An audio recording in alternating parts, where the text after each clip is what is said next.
Hello, friends. It's Sunday evening, and Sunday evenings are for story peels. A priest passing through his church in the middle of the day decided to pause by the altar and see who had come to pray. Just then, the back door opened. A man came down the aisle. The priest frowned as he saw the man hadn't shaved in a while. His shirt was shabby, old, and his coat was worn and frayed. The man knelt, he bowed his head, then rose and walked away. In the days that followed, each noontime came this chap. Each time he knelt just for a moment and then walked away. Well, the minister's suspicions grew with robbery a main fear. He decided to stop the man and ask him, "What are you doing here?" The old man said he walked down the road. Lunchtime was half an hour. Lunchtime was his prayer time for finding strength and power. I stay only moments because the factory is so far away. As I kneel here, talking to the Lord, this is what I say. I just came again to tell you, Lord, how happy I have been since we found each other's friendship and you took away my sin. I don't know much of how to pray, but I think about you every day. So Jesus, this is Jim checking in today.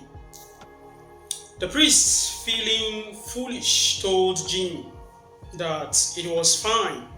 He told the man he was welcome to pray just anytime. Jim smiled and said, "Thanks." He sped to the door. The priest knelt at the altar.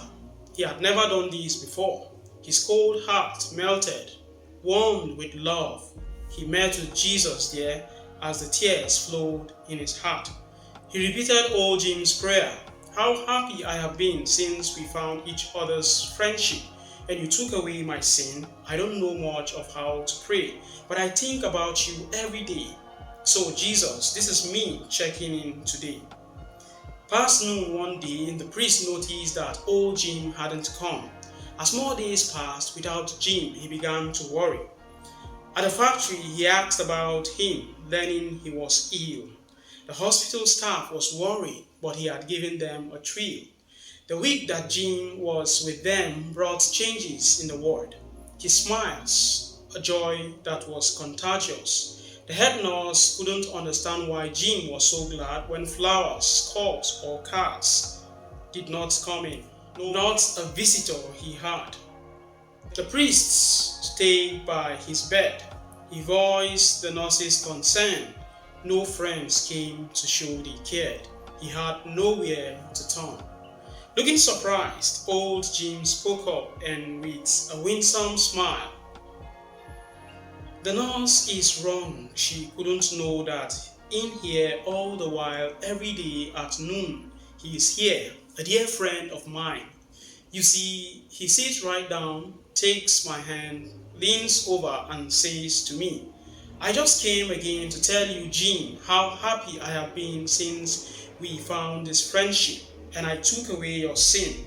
I always love to hear you pray and I think about you every day.